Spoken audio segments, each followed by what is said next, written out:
Welcome to another episode of Coffee with Graeme with your host, Graeme Forsyth, here on Amateur Sports TV.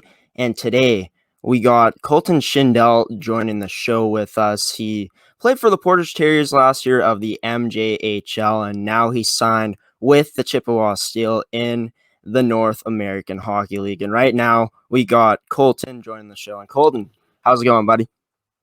I'm good. How are you? I'm doing good, man. I see you got the hair growing out. That's always nice Yeah, to see. yeah. Yeah, a It's been a little. full calendar year now of it, but I'm getting a Yeah. little sick of it. Yeah. Looking to cut it soon or Yeah. Uh, Hopefully as soon as possible, but nice, we'll probably see. once this quarantine's over. Yeah, pretty much. Right on. So just first off, I want to know what you've been doing during this pandemic, just staying home. Have you been hitting the gym at all or just doing anything at home? Yeah. I got a bit of equipment at home, so I've been kind of working from home in that situation. Have you And found it, found it difficult trying to do the normal workouts you usually do at a normal gym at home during quarantine? oh, for sure. I mean, you don't have the structure or the equipment really, but you can make it work. Do its best. Just try to stay in shape, and hopefully when this is over you can really get back into the gym and get really at it. But So what are some of the workouts that you haven't been able to do? well, lots of just more like programming is kind of the biggest issue. I have a good amount of equipment, but just the overall structure that a actual gym and an actual trainer can provide is just that's really the only thing that's missing. But So when you talk about programming, that's just planning your workouts and stuff. yeah, exactly. Has it been more strength training or has it been more cardio training? Lots of strength and speed, and then kind of mostly that right now, and then kind of build in cardio down the road a little bit.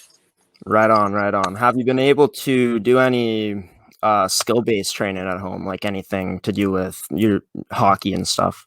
I have like a area to shoot pucks, but other than that, nothing, not really a ton. But So just before we move into the signing and stuff, what have been the biggest challenges trying to work out in your house rather than an actual gym? It would just be the programming and stuff. well, I find it's kind of hard to get motivated right now because everything's on pause, and you're just kind of waiting to see if everything will open up. So it's tough to really. The only thing I have to do every day is get out of bed and work out. So I mean, Yeah, it's right on. yeah. You signed a tender contract with the Chippewa Steel of the North American Hockey League. So, what exactly is the aspects of a tender contract? So the North American League has a draft, and instead of them drafting you, they can sign you to a tender. So I'm signed with Chippewa, which means that I will not be entering the draft. It's pretty much like them drafting me, but I Yeah, get to pick where I go. right on. Was there a specific reason you chose to play in Chippewa? Uh, well, they seemed very excited about having me, and were looking at me as being one of their top guys, what it seems. So it seemed like a really good opportunity. It's close to Minneapolis, so there's going to be lots of traffic coming in and out of games. So good place to show what I can do. So, was that the reason you left? Because you were playing with Portage before this. Was that the reason you left to get more exposure? Yeah, and I wanted to really like I felt 2 years in Portage was like the best 2 years of my life, and I just felt like it was time for a change and to move on up. So Was it always your goal to move out of the Manitoba area and to pursue a career of hockey outside of Manitoba, somewhere where you get an exposure like you will be now? yeah, it was. I think Portage was awesome, and I have only good things to say about it. But I've been excited for an opportunity like this to come along for since I like started playing hockey. So And I read an article, I forget where, but I heard they said the coaches are pretty excited for you. How does it feel for a new team? You're coming into a new environment and they're already that excited for you. How does that feel for you personally? It feels really good. I'm super excited, and I'm looking to live up to expectations and or exceed expectations. So I'm really excited. So I'm reading here, Chippewa was sitting second in the Midwest Division this year and sitting in a playoff spot before the league paused. How excited are you to be joining a team as skilled as Chippewa is, trying to build a foundation there? Yeah, I mean, I'm very excited. Obviously, in Portage, it's a very successful organization. So I've kind of over the last 2 years been accustomed to winning. So hopefully, that can translate over into Chippewa. So would you say your experiences of winning in Portage, because you guys won a lot there, defending league champions coming into this year, winning the Anavet Cup, is that the biggest thing you think you'll add as your experience of winning to this team? Yeah, I think that's just the uh, the the experience of winning is so important. But at the same time, I think I could bring just consistent day in, day out, just hard work, skill to the team. So Have you been able to talk to any of your teammates at all? in Chippewa, no, I haven't. How does it feel moving away from home, because you're still pretty young, 19 years old, but how are you planning on handling that transition? Are you excited or are you a bit nervous? A little bit of both, I think. When I went to Portage, I have grandparents there, so it was moving away from home, but it wasn't like really moving away from home, and it's only 45 minutes. So this will be a whole different animal, but I'm very excited about it. So what would you say your biggest goal is heading into training camp in Chippewa? Well, I think my biggest goal is to just prove that I can be one of the one of the best guys on the team, and I can be a guy that they can depend on in key situations. So that's what I'm looking to do. You talked about how your scoring ability is probably the thing that most stands out about your game, besides how you learned how to win. What type of player would you say you are? Are you more of a goal scorer? Are you more of a sniper? I think I kind of work the corners down low well, can move the puck out, make a play, and I'll put the puck in the net if I get a look. The goal is for you to play pro hockey. I saw that. Does it matter what league you end up playing in, if it's like, I don't know, the WHL or just college hockey? I mean, I'd prefer college hockey at this point, but I find it a better development path just because you get an extra 4 years after your junior career to develop. So I gotta ask this question now. Are you looking to the big leagues after you hopefully take that next step to college? Yeah, I mean, I think that's the dream for everyone to be able to do that. So hopefully I can manage to land on that. Right on. And that's always definitely the aspirations of every kid starting out, especially if they're starting out on the pond. They want to make it to the big leagues. That's awesome that you still have those aspirations. Yeah. So I gotta ask you, will you be attending any school while you're down in Chippewa? No, I will not be. I'll be just hopefully just doing community work and going to practice, and that's pretty much it. Living the junior hockey life. What are your personal goals heading into not only camp, but just the season in general? I think just to be consistent day in and day out, and just be a key offensive role, and try to be as defensively sound as I possibly can. And yeah. So you want to move on to play pro hockey, obviously, but is the championship is still definitely on your mind, I'm assuming. Yeah, absolutely. I mean, you play hockey to win. You don't like. I mean, Yeah. there is some parts you're going to look after yourself, but at the end of the day, it's a lot more fun to win than it is to lose. So. I want to move into talking about your time with Pembina Valley, the midget AAA team, as you played there before you got to the Terriers. You played your first full season with the Pembina Valley Hawks AAA U18 team in 2016-17.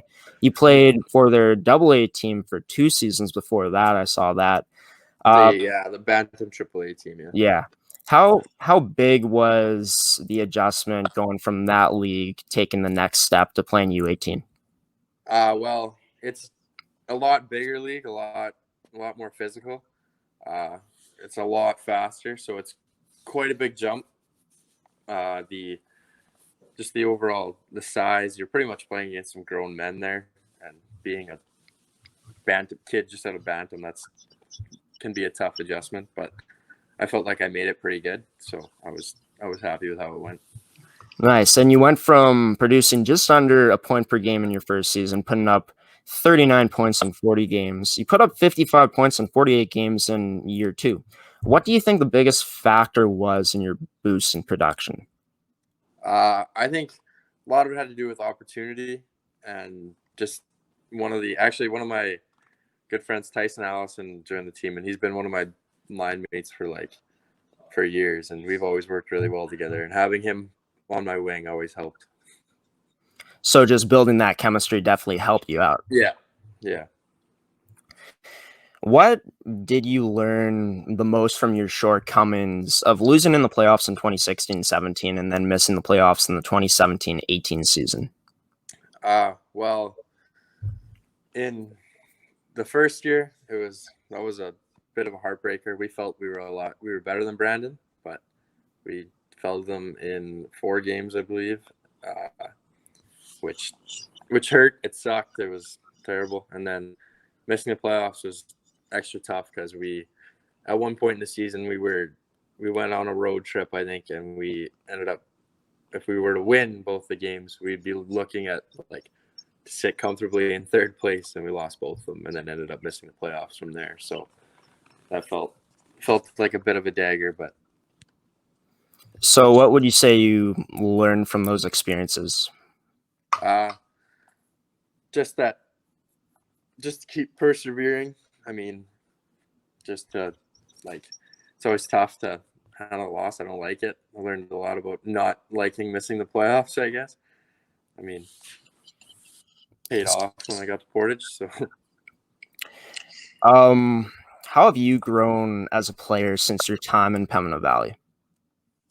I think I've gotten a lot just stronger and a lot faster. My skating, I feel, has improved a ton.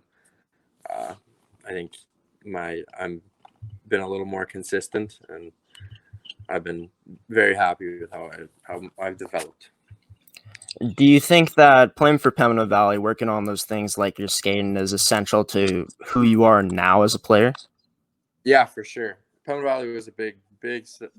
It was a big place for me. I really enjoyed my time there as well, and they helped me develop a ton as well.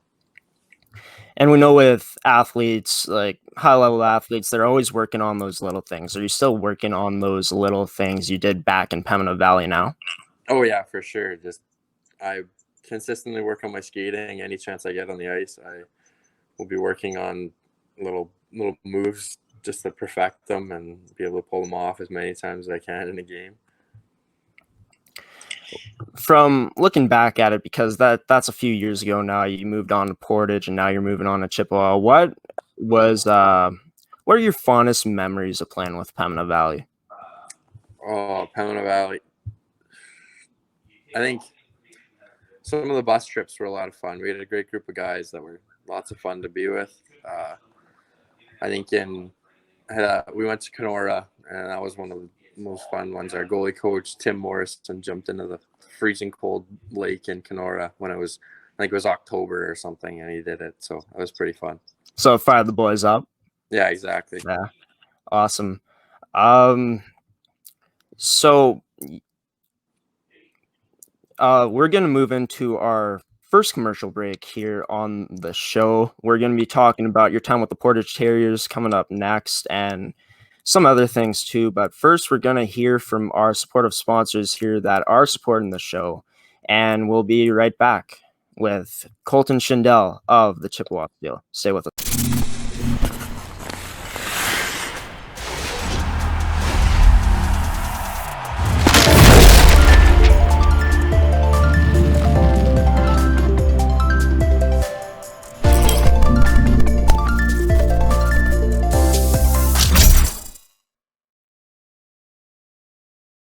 All right, back here with Kolton Shindle on Coffee with Graeme with your host, Graeme Forsyth. And before the break, we were talking with Kolton about his time in Pembina Valley before he got to the Portage Terriers. And then we were talking about why he signed with Chippewa and just what he's been doing to keep himself fresh in the offseason so far. I'm going to move on to your experience of representing Team Manitoba at the 2016-17 WCCC 16 tournament. It's every kid's dream, obviously, to represent their country, but representing your province was definitely a big deal too. It's not quite on that level, but it's pretty close, I'm assuming. How did it feel getting to wear that Manitoba jersey? Well, it's an unbelievable feeling. Being at that thing was one of the best experiences of my life. Uh, the just the whole the length of the process and picking that team really makes it something special that when they do pick, when you are selected for it. So it was a great day it was a great feeling when I got the phone call that I had made it. Do you know how many kids started off in the process of the tryouts?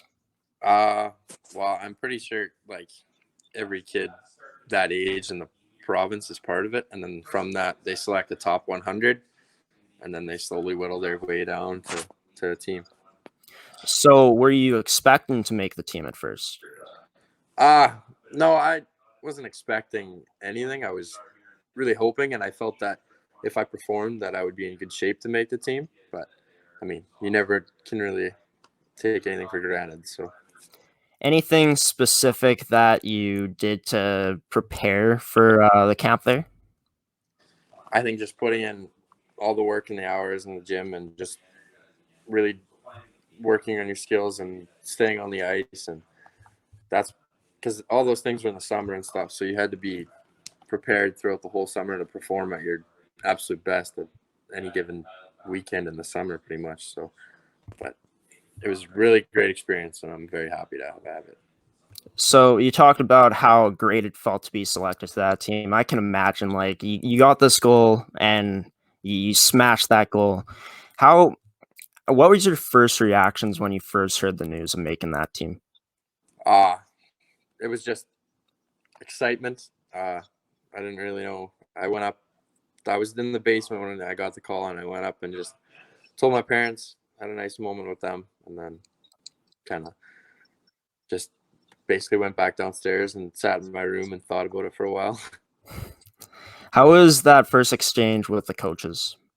It was really good. They had gotten to know you pretty well throughout the process, so they were I thought they were really good, great coaches, and they were super good to deal with.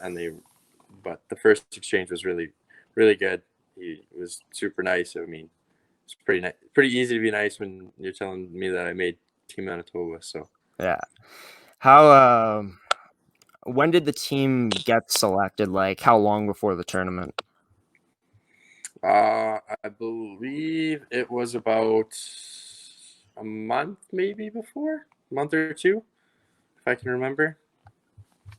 And how many practices did you guys have in preparation for the tournament? I believe 2 or 3 practices, and we had one exhibition game against the Brandon U18 team.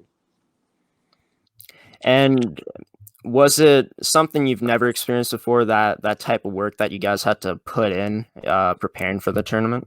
Yeah, up until that, I've never it was almost like going to a minor hockey tournament, and that kind of it was you can win the game and you can win the whole thing in 4 games. So it was a cool experience to be at, and then so. What role did you play on Team Manitoba? Team Manitoba, I was kind of a grinded out kind of guy, just kind of be a role guy. So, but I mean, I was on Team Manitoba. I can't really complain, but Yeah. it was still an unbelievable experience. Yeah. Obviously, you can't complain about making Team Manitoba, but it didn't bother you taking that role as a role player, I'm assuming. No, I mean, obviously, you feel like you can do more for a team, but I was just willing to do whatever it took for us to win, and we ended up winning a bronze medal. So Right on. How are the crowds in the tournament? Because I'm assuming, like, playing at games like this, the crowds are pretty massive. Your province is out to support you. So how are the crowds? uh, they were all right. It was mostly parents because, I mean, it was in Calgary, so not a lot of Manitobans would really make that travel, but nothing hate them. But I know we stayed for the championship game, and it had a good crowd and good atmosphere to it. Were there any ever there's always nerves when you're going into a tournament like that, but playing in front of bigger crowds, were there any big nerves for you in front of playing in those big crowds? Uh not not really. I didn't really worry about crowds as much as I was hoping to perform in front of scouts and stuff. But Yeah. I mean, it was a good experience. The crowds didn't really seem to bother me, but it was more scouts that kind of get on their Yeah. nerves. And you guys won a bronze medal. How does that feel to win a bronze medal while wearing a Manitoba jersey? It was awesome. The tournament is 4 teams, and we had lost all our round robin games, and then we in the bronze medal game we were playing Saskatchewan, and we just kind of dominated them and ended up winning it. So Was it nice to see that all that hard work paid off and just the preparation before the tournament to get an award, a bronze medal? yeah, it was nice not to just go there and kind of get swept and just be known as the worst team there kind of thing. So that was kind of the biggest thing I think about it, was that we proved to everyone back home that we weren't just the worst province there. So That's always nice. You definitely have that pride when you're yeah. able to do that. So we're going to move on from that, and we're going to move on to talking about your time playing with the Portage Terriers. So the first year going in, how are you feeling going into tryouts? Well, I had just been released from Brandon, and then I came back and was excited. I didn't really know what to expect. I was hoping I'd make the team. I didn't really know I knew they were in kind of a rebuild situation at the time. So I was I didn't really know. I was just hoping that they would pick me. And then I ended up scoring. I came back just for the inter squad game of camp and then scored 2 goals. And then pretty much that was it. I think I led preseason in scoring. And then, so I was there for the rest of the year. How did the level of the MJHL, the level of skill, the speed, the physicality compared to the league you were playing in before, which was the U18 AAA Provincial League? Well, it's another step up. It's a little bit faster. It's a lot bigger and stronger. Guys are making higher level plays. Uh, that's it's a it's a great league to be in. It's a great league for development. It's really good. So in your rookie season, you're 17 years old, man. That's crazy to think about. And you had 37 points in your first year with Portage. So what do you think led to that success? Uh, well, I think that Blake Spiller you'll really thrive with Blake Spiller if you perform every single night of the year. Like if you're playing good, then you'll get all the ice time in the world that you'll need. And I think that kind of motivation, that to know that if you're not playing well, then you're not going to play, is really really good motivation to have, because then you obviously will you want to play more, so then you play good, and then I think that was the reason our team won, because everybody knew that if they didn't play good, then they weren't going to be in the lineup. So I mean, I think almost everyone on our team was healthy scratched at one point, because we just how deep and like how well we played. So So Blake Spiller was your head coach. Obviously, a great head coach and a great mentor to you. How much impact did he have on your game and development at Portage? he had a lot. I think he really helped me mature, and just to play at pretty much a grown man's league. Just the yeah, he really helped me adjust. He trusted me in all sorts of situations. He ended up playing me in a shutdown role, and when I was 17, and towards the end of the 18-year-old season, that's kind of the same role I was in. But it was he put a lot of trust in me, which was really good and helped me mature. Nice. So in year one, it started off with you being in more of a defensive role. How was that for you to handle, like, that adjustment? Because you've always kind of been the top guy on your team, but you had to play a defensive role. How did that feel? I mean, I've always taken pride in my defense, so it was another challenge that I got to embrace. And I mean, it was me, Ocean Weisblatt, and Reese Henry, and I felt we all did. We were like arguably one of the best shutdown lines in the country. That's why we were at the tournament. So it was really fun. There were some really fun matchups to play against. Like Verdon had Dalkey and Kanaski line that was one of the top lines in the league, and we pretty much shut them down and swept them. Then we were up against Goethals and Tripp, and we ended up shutting them down and winning in Game 7. So there's a lot of fun matchups there that we won, and it was just a great feeling after the series to know that you shut them down. How much confidence did it give you personally that your coach, like Blake Spiller, was able to trust you in those big defensive key moments? It felt really good because you know that you can still like just because you're out there to play defense doesn't mean you can't score. Yeah. So I think that was our biggest thing. We scored some pretty big goals as a line, and that was a big thing. We were out there in key situations and just made things happen. So it was a lot of fun. In year one, your team had a great season, 2018-19, winning the league championship against Swan Valley in 7 games. But you guys were down 3-2 in that series and faced adversity. So, how was there any ever doubt that you guys would be able to come back and pull through? Well, up until Game 5, it was just win at home, and that was it. Every team had won at home, and then in Game 5, I mean, we lost in overtime, and we felt that we deserved to win that game. So we were a little heartbroken. I know I never thought we were gonna lose. We had I think some guys were a little iffy, but once we got up to Swan, we felt like we tipped the rink, and we just took it to them, and then ended up having a couple lucky ones go in for us. So then we ended up going back to Game 7, and after we won that game, we knew we weren't going to lose. Pretty much is how we felt. Any specific favorite memory from that playoff run? Well, I mean, Game 7, obviously the whole them scoring with 7 seconds left, and then us winning in overtime was something like the feelings I'll never forget.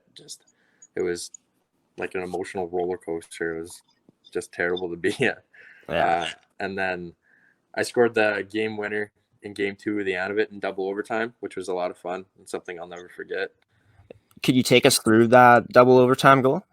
Well, Reese and Ocean were in the corner, kind of battling it out. I was in front of the net, and I saw Reese have the puck coming up the wall. So I kind of made a move to get to the net and find a seam, and he just kind of found me back door, and I just pretty much put it in almost an open net. Yeah, that was it. Your team won the Anavet Cup in 2019, and you put up 3 points, all goals. Was this the tournament where, obviously, like, you played a big shutdown defensive role all season, but was this the game where you felt that you finally elevated your game to the next level? Yeah, scoring that goal was huge for my confidence and I felt like okay because I didn't score in the Swan series at all, so that was 7 game drought. It was a long time for a hockey player in my Yeah. I was kind of itching to score, and when I did, it felt like a pretty big relief and just kind of relaxed a little more when it came to offense. So.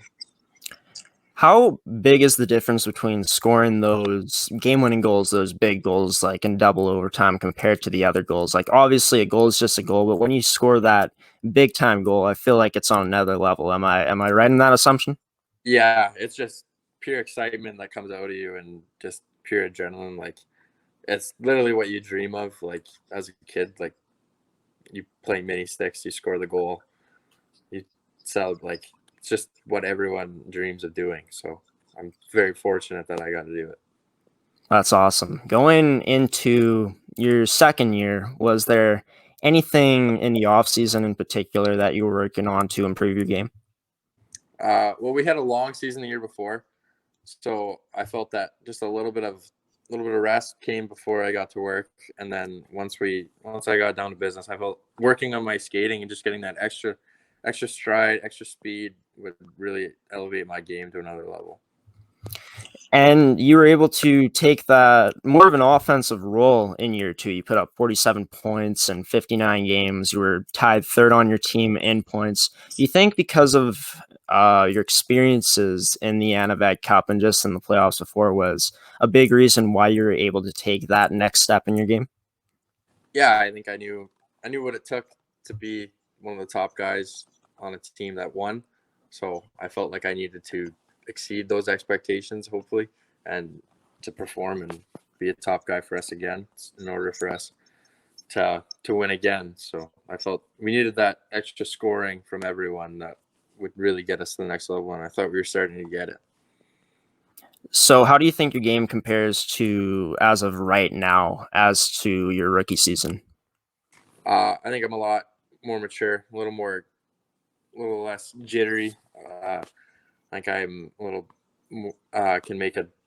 don't turn over the puck as often. Can just be a little more calm in the D zone, get pucks out a lot easier.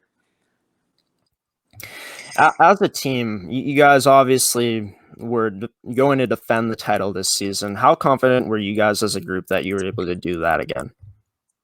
We felt we were really confident. We have a really, really tight group in Portage, so everybody was really excited to get back to each other. Once we got back, we knew what had to be done, and I felt our regular season didn't pan out exactly how we wanted, but we still did win like 44 games or something. So that's nothing to just like look away at. Like that's a good amount of wins to have. So we were excited to go into the playoffs. We felt that we were going to be a dominant force that nobody would want to face. Yeah, and obviously, I'm assuming you guys are going to look back and always kind of look at the what if we had the playoffs to play? Would you guys, looking back at it, like you guys feel like you would have had a good shot to win the championship again?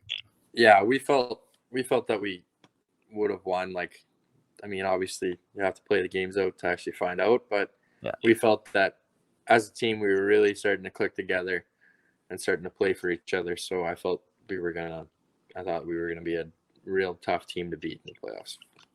So one more question before I let you go here. It's been great talking to you today, Kolton, but what are your biggest takeaways from your 2 years playing in Portage? Is it that winning mentality again? Yeah, pretty much the winning mentality. Just learning to get through all the perseverance of just being one day you can be on the first line and one day you can be on the fourth. Like it doesn't matter who you are, it just matters how you're playing. I thought that was really, really important for me to learn. Yeah, those are two of the most important things I think I got. Nice. Well, Kolton, thanks for coming on the show with us, man. Just looking at your resume, you've had a pretty accomplished hockey career so far, and hopefully that does continue in Chippewa, and hopefully you're on to bigger and better things after that. But thanks for coming on the show, and if anything comes up, we're happy to have you on again, man. Take care. Have a good one. Awesome. Thank you very much. Thank you for having me. Yeah, no problem. Take care, man. You- Well, I cut him off by accident. My apologies, but yeah, Kolton Shindle, just great to hear some insight from a junior hockey player playing at the highest level he can, and he looks like he's off to greater and better things in the North American Hockey League, and hopefully he does make it to the pros or wherever he wants to go, because the kid seems humble and he's great. But that's going to do it all. That's going to do it for today on Amateur Sports TV with Coffee with Graeme, with your host, Graeme Forsyth. And once again, folks, we're going to be bringing you guys this content anytime we can. We got some more great hosts joining the show in the upcoming weeks and the upcoming episodes, so stay tuned for that. hopefully you guys did enjoy this episode, and we were happy to bring it to you. And thank you to our supportive sponsors for supporting the show once again. We can't thank you guys enough. It's great that you guys support us, because without you guys, this wouldn't happen. But stay tuned for our upcoming episodes. And once again, guys, stay safe, stay in quarantine, and continue to tune in to Amateur Sports TV, and we'll be there for you. And I've been your host, Graeme Forsyth, with Coffee with Graeme, and I'm signing off. Have a good one.